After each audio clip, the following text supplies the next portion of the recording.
bel mon hoai hi tu pa in ka buk na swang pi tu pa in ka lương wan na hi ton tung in e yung kem den hi tu pa na ka lamet na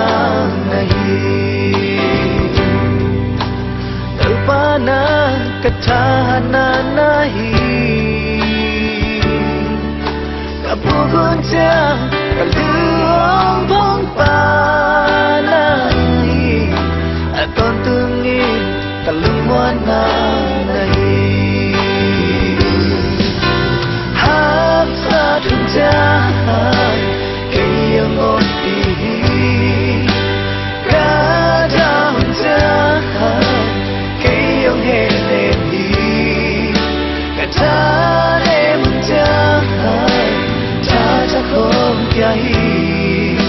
aton tungi kalungwan na nahi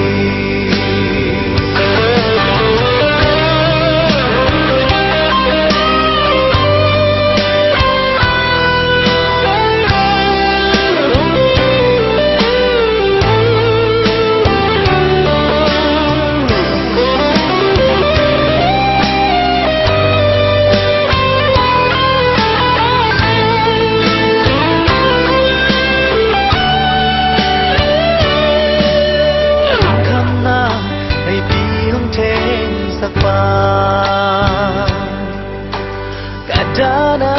tui hoang dai sak pa nan lunga qua ma muan ti nei ke kam ki puan mui tao sang zong nahi tu pa na kalamet na nahi tu pa na katana nahi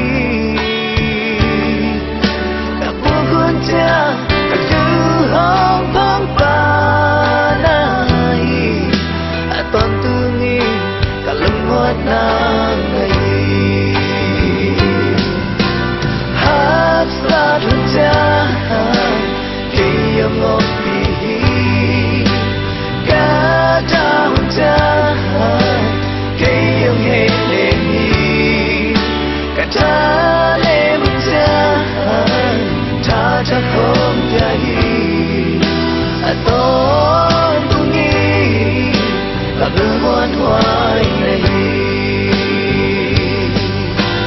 hasa thuja kayang opi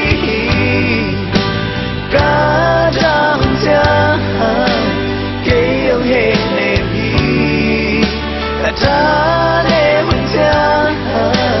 ta cha khom jahi aton tungi kalungwan na nahi aton